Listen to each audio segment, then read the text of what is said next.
Hello दोस्तों, मैं सुभय कुमार।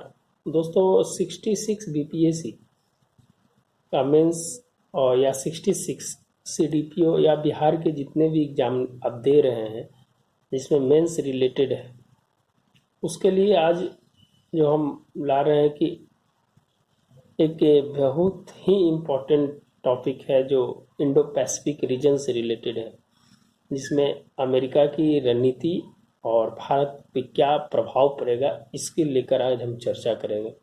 दोस्तों हम पूरी तरह से जैसे आप मेंस में लिखते हैं उस तरह से है जो हम 500-450 वर्ड का एक फॉर्मेट देंगे। आप इसको देखिएगा। देखिए, मेंस का कोई फॉर्मेट नहीं होता है कि यही होना चाहिए, लेकिन एक उसका डिमांड के आधार पर जो क्वेश्चंस को लिखा जाता है, तो आप जो देखिएगा समझिएगा। अगर आप इससे बेहतर लिख सकते हैं तो बहुत अच्छा है। ये मेरी कोशिश है कि जो आप हम डिलीवर कर रहे हैं। दोस्तों एक ही है कि अगर आप चैनल पे जो नए हैं तो निश्चित रूप से सब्सक्राइब कर दीजिए, लाइक कर दीजिए और बेल आइकन को दबा दीजिए। और दूसरी तरह की अपने ग्रुप में जरूर इसको सेंड कीजिए, उसको है जो फायदा होगा। निश्चित रूप से आप मेरा प्लेलिस्ट बना हुआ है, जाकर देख लीजिए। GS1 GS2 करेंट अफेयर्स का सब चीज़ है जो उसमें डाला हुआ है। दोस्तों आज हम करेंगे कि क्वेश्चंस है कि अमेरिका की इंडो पैसिफिक रणनीति का विश्लेषण कीजिए तथा यह बतलाइए कि आने वाला समय में इस रणनीति का भारत के संबंध में क्या प्रभाव पड़ेगा। पहले दोस्तों क्वेश्चंस को पढ़ के तोड़ने का प्रयास कीजिए। क्वेश्चंस ये नहीं कि अमेरिका पूछ रहा है और इंडिया पूछ रहा है तो आप अमेरिका इंडिया का पूरा रिलेशंस लिख दिए। क्वेश्चंस के जो पैटर्न है उस पैटर्न को जरूर समझिएगा और क्वेश्चंस को उसी इर्द गिर्द में लिखने का जो प्रयास कीजिएगा। दोस्तों अमेरिका की इंडो पैसिफिक रणनीति, यहाँ अमेरिका की जो स्पेसिफिक जो पूछ रहा है कि इंडो पैसिफिक जो रणनीति है उसके ऊपर क्या स्थिति है और इस स्थिति को वर्णन करते हुए भारत के संदर्भ में इसका क्या प्रभाव पड़ेगा। तो आपकी क्वेश्चंस की जो मूल पॉइंट है, जो कोर पॉइंट है, वो इंडो पैसिफिक रीजन ही रहना चाहिए। उससे ही रिलेटेड भारत और अमेरिका का रिलेशंस को यहाँ से कोई लेना देना नहीं है। इंडो पैसिफिक रिलेशंस के मद्देनजर भारत और अमेरिका के बीच और चीन को संतुलित करने के लिए और जो 38 देश हैं इंडो पैसिफिक रीजन्स में, उसका क्या प्रभाव पड़ेगा, उस पर जो थोड़ी चर्चा है जो आपको कर देनी है। दोस्तों निश्चित रूप से जो भूमिका है वो भूमिका एक सरल होना चाहिए। तो हम भूमिका पर बात करेंगे कि अमेरिका का हिंद प्रशांत नीति का महत्व वैश्विक प्रतिस्पर्धा का उदाहरण है। दोस्तों आज जो 21वीं सदी जो है वो है जो वैश्विक प्रतिस्पर्धा का उदाहरण के रूप में सम्मिलित किया जाता है। आप जानते हैं कि 21वीं सदी उसी देशों का है जो या तो अल्प विकसित है या विकासशील है। दोस्तों एशिया में जो पहले से विकसित है उसको आप विकसित होने की जरूरत नहीं है दोस्तों। इसीलिए अब जो है हिंद महासागर के रेंज वाला जो एरिया है, जो वेस्टर्न सेंट्रल पैसिफिक ओशियंस है, ईस्टर्न अफ्रीका है, इंडियन ओशियन है, ये सब देश है जो विकसित होंगे। और ज्यादा जनसंख्या वाला देश है जहाँ पीपीपी जानते हैं कि परचेजिंग पावर बहुत ज्यादा है, जनसंख्या ज्यादा है। तो इस स्थिति में इस रीजन्स को अमेरिका की जो प्रभुत्व है, जो सुपर पावर की स्थिति है, वो है जो कहीं ना कहीं है जो खोना नहीं चाहता है कि हाँ इसका सबसे बड़ा बाजार है। और बाजार जब जिसके पास है उसके पास है जो समझिए कि देश की अर्थव्यवस्था है जो उसके पास है। अमेरिका अपने बाजार को छोड़ना नहीं चाहता है। 21वीं शताब्दी का उच्चतम विकास निवेश व्यापार के अवसर के रूप में अमेरिका अपनी स्थायित्व बनाए रखना चाहता है, अपना अस्थायित्व को बनाए रखना चाहता है। जब जानते हैं कि 1990 के बाद 91 में जब पूरी दुनिया है जो दो भागों में जब बटी हुई थी और उसके बाद अमेरिका की जो स्थिति थी वो एक ध्रुवीय रूप में है, मैंने एक यूनिपोलर वर्ल्ड के रूप में है जो निश्चित रूप से उभरा था। जहाँ बाइपोलर वर्ल्ड की है जो भारत या जो भी लोकतांत्रिक देश हैं जहाँ बाइपोलर की बात करते हैं कि वहाँ पर है जो बहुत ध्रुवीय देश हो, लेकिन अमेरिका है जो इतनी शक्तिशाली रूप में उभरा कि है जो सभी के ऊपर LPG जानते हैं उदारवादी बाजार के रूप में है जो उभार दिया। तो निश्चित रूप से अमेरिका की जो प्रभुत्व है यहाँ बहुत सारे बेस कैंप बनाए, बहुत देशों के साथ है जो उसका रिलेशंस है, बहुत सारे देशों के साथ है जो उसका आर्थिक, सामाजिक, राजनीतिक स्थिति बहुत अच्छी है। एशिया में भी जानते हैं कि अगर चाइना को अगर प्रतिसंतुलित करना है तो हमें भारत को साथ लाना ही होगा। दोस्तों, जब अमेरिका को ये समझ में आ गया कि हमें है जो काउंटर करने वाला एक ही देश है, वो है चाइना, तो चाइना को रोकने के लिए उसको भारत की ज़रूरत थी यहाँ। और इसीलिए भारत जब 2000 के बाद जब आप रिलेशंस देखते हैं भारत और अमेरिका के बीच, तो रिलेशंस 2000 के बाद है जो सुधार आया है, जब बिल क्लिंटन भारत आए थे। दोस्तों, याद होगा 1968 में जब भारत के ऊपर परमाणु रिएक्टर जो अमेरिका और कनाडा से मिलता था, और 74 में जब भारत ने अपना न्यूक्लियर टेस्ट किया, उसके बाद है जो भारत के ऊपर सैंक्शंस लगा दिए गए, भारत को इस क्षेत्र से है जो वंचित किया गया। लेकिन 2000 आते आते उसको समझ में आ गई कि जो सुपर पावर बनना है, अगर इसके अस्थायित्व को बनाए रखना है, तो हमें है जो एशिया के ऊपर कंट्रोल करना ही होगा। और इसलिए हिंद प्रशांत नीति है जो कहीं ना कहीं है उसके लिए एक नई रूपरेखा है, जो नई रणनीति तैयार किया है। 2011 में ओबामा का एक पत्र आया था, एक रिपोर्ट सौंपा गया था कि उसमें बताया गया था कि इस क्षेत्र में अगर हमें अस्थायित्व बनाना है तो हमें एक है जो भारत के साथ और भी जो देश हैं उसको साथ में लेकर चाइना को काउंटर करना होगा। तो दोस्तों, हम एक स्थिति बता रहे हैं कि आप है जो पूरी टाइमलाइन को समझने का प्रयास कीजिए। क्वेश्चंस लिखना और आपको टाइमलाइन, ये दोनों अलग अलग बातें हैं दोस्तों। आप बहुत अच्छा जानते हैं लेकिन डिलीवर नहीं कर पाइएगा। आप बहुत अच्छा लिखते हैं लेकिन आपके पास कंटेंट की कमी है। तो ये दोनों अलग अलग रास्ते हैं, और ये दोनों रास्तों को एक साथ लाने के लिए आपको कंटेंट और राइटिंग स्किल्स, ये जब होगा जब एक दूसरे के साथ समाग्रह करेंगे, दोनों को एक दूसरे के साथ जोड़ने का प्रयास करेंगे, तब है जो आप लिखने के लिए है जो एक अच्छा मेंस में लिख सकते हैं। तो हम आगे बढ़ते हैं दोस्तों, कि अस्तित्व बनाए रखना भारत के संदर्भ में अमेरिका की नीति दूरदर्शिता को दिखाता है और अपने राष्ट्रीय हित को सामंजस्य बैठाने के लिए तथा चीन के प्रति संतुलित करने के लिए अपनी सुपर पावर की नीति को खोना नहीं चाहता है। दोस्तों, सिंपल सी बात है कि आप जब लिख रहे हैं भूमिका, तो भूमिका आपके क्वेश्चंस के अकॉर्डिंग ही इर्द गिर्द घूमना चाहिए।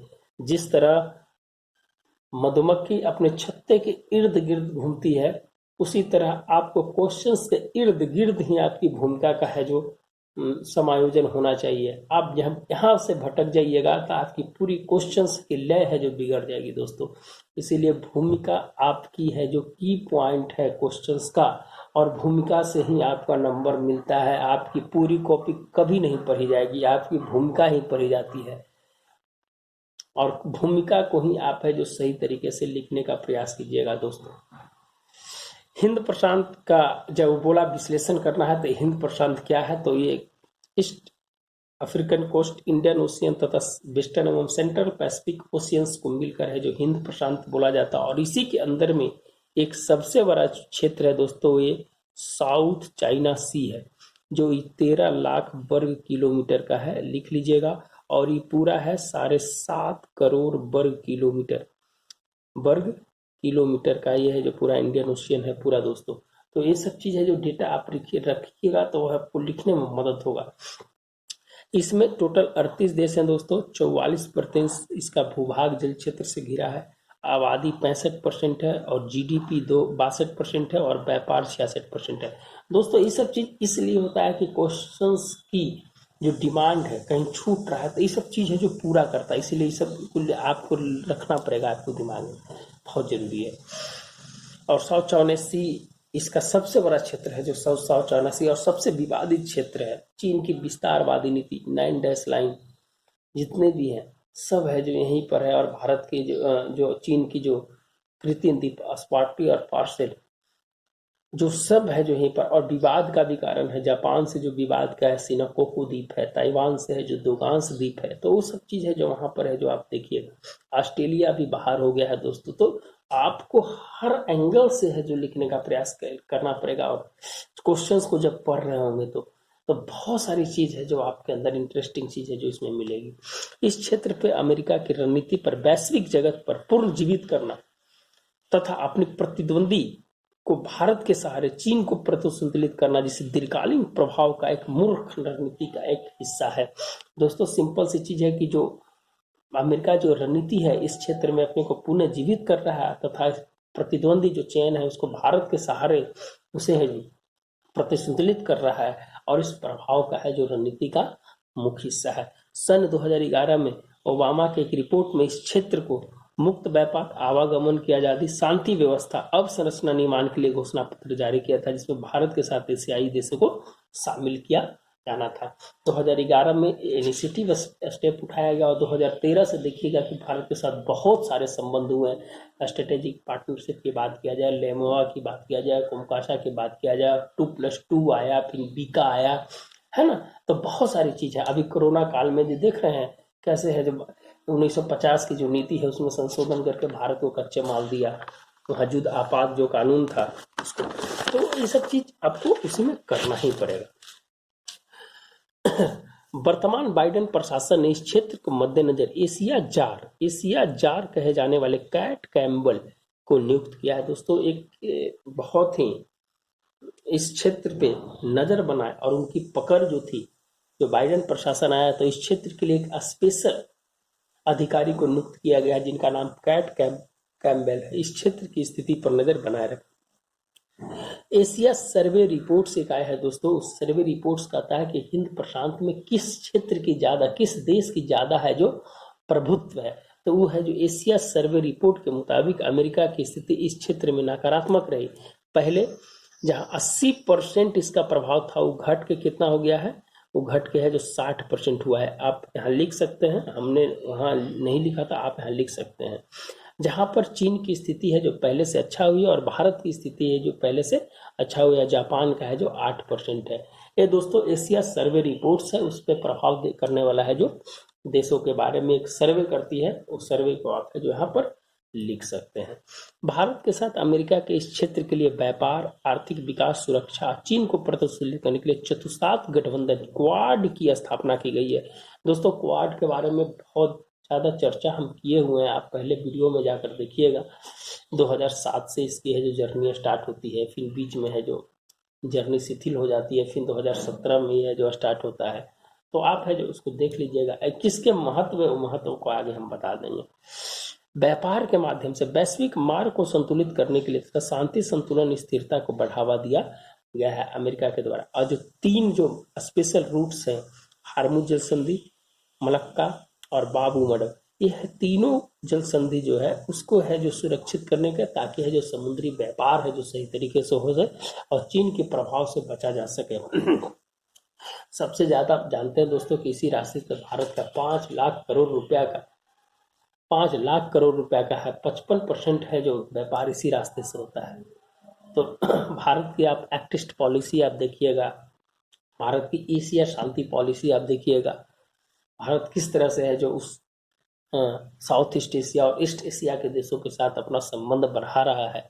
एशियान हो, बिम्स्टेक हो, जितने भी देश हैं, आप देखते हैं कि भारत है जो अभी वर्तमान में वैश्विक नेतृत्व के रूप में उभर रहा है, जहां पर भारत की एक नई छवि है जो देखने को मिली है और भारत एक नया विदेश नीति को है जो अभी लाने में रखा है।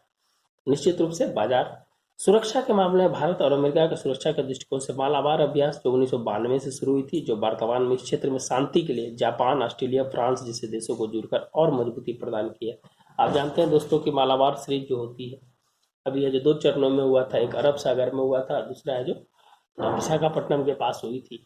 तो 2 चरण में हुआ था मालाबार सीरीज। अभी हाल फिलहाल में आप देखे होंगे तो वो है जो इसको मजबूती, इसमें फ्रांस को भी शामिल किया गया है, ऑस्ट्रेलिया भी शामिल हुआ, फ्रांस भी शामिल हुआ और ईयू के देश भी है जो इसमें शामिल हो रहे हैं। अभी है जो हाल फिलहाल में जो 10 ऐसे समझौते हुए हैं भारत और ब्रिटेन के साथ और यूरोपीय यूनियन के साथ, दोनों के साथ हुए हैं। ब्रिटेन के साथ भी बैठक हुई है और यूरोपीय यूनियन के साथ भी बैठक हुई है। तो उसमें है जो समुद्री सुरक्षा की बात है जो की गई है, उसने जो हिंद प्रशांत पे अपना जो सहमति जाहिर कि हम भारत ब्रिटेन के ऊपर जब बात करेंगे तो निश्चित रूप से आपको बताएंगे कि नौ समझौते जो हुए, कौन सा समझौता है जिसमें इमिग्रेशन का सबसे इम्पोर्टेंस था।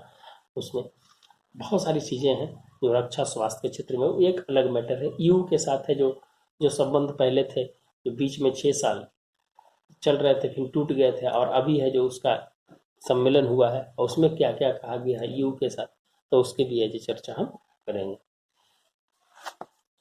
दूसरी बात है दोस्तों क्वाड के बारे में। क्वाड एक इम्पॉर्टेंट इसलिए था कि क्वाड है जो बहुत ही बड़ी चीज़ है अभी वर्तमान के समय में। क्वाड्रिलेटरल सिक्योरिटी एग्रीमेंट इसको बोला जाता है दोस्तों। स्वतंत्र, खुले और समृद्ध हिंद प्रशांत क्षेत्र को सुरक्षित करने तथा 4 देशों के साथ साझा उद्देश्य के साथ के रूप में पहचाना जाता है। क्वाड को जो उसका मेन उद्देश्य है दोस्तों, स्वतंत्र, समृद्ध व मुक्त बनाना, चीन के विस्तारवादी से मुक्त करना, हिंद प्रशांत को समृद्ध करना, भारत के रक्षा व्यापार को संतुलित करना और क्षेत्रीय अखंडता एवं संप्रभुता को लागू करना। तो ये है जो क्वाड का मुख्य। और क्वाड 2.0 भी आ रहा है दोस्तों, जिसमें ताइवान, दक्षिण कोरिया और जैसे देशों को इसमें जोड़ने की है जो बात चल रही है। क्वाड 2.0 और भी खतरनाक है, और इससे रसिया और चाइना ने कहीं ना कहीं है जो किनारा किनारा करने की है जो बात की है कि एक क्षेत्रीय संगठन को कैसे, क्षेत्रीय देशों ने कैसे है जो अंतर्राष्ट्रीय संगठन को सैनिक संगठन के रूप में यहाँ लाने का प्रयास किया है। अभी हाल फिलहाल में जब पेपर पढ़े होंगे तो चाइना ने बांग्लादेश को बोला है कि आप क्वाड में नहीं जा सकते हैं।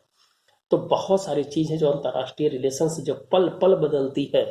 ये एक ऐसी दास्तान है दोस्तों अंतर्राष्ट्रीय राजनीतिक, जहां पर है जो समस्या और समाधान पल पल बदलते रहती है। ये है अंतर्राष्ट्रीय रिलेशंस। बहुत इंटरेस्टिंग चीज है जब आप पढ़िएगा तो। भारत ने साउथ चाइना सी पॉलिसी के मद्देनजर रखते हुए अमेरिका के साथ मिलकर इस विस्तार को अंतर्राष्ट्रीय कन्वेंशन अनक्लॉस, अनक्लॉस एक अंतर्राष्ट्रीय समुद्री संगठन संस्थान है दोस्तों, जो है जो जानते हैं कि 200 नॉटिकल मील तक आप है जो आपकी सीमा होता है, जिसके EEZ बोला जाता है। 12 है, 24 और 200 नॉटिकल मील है।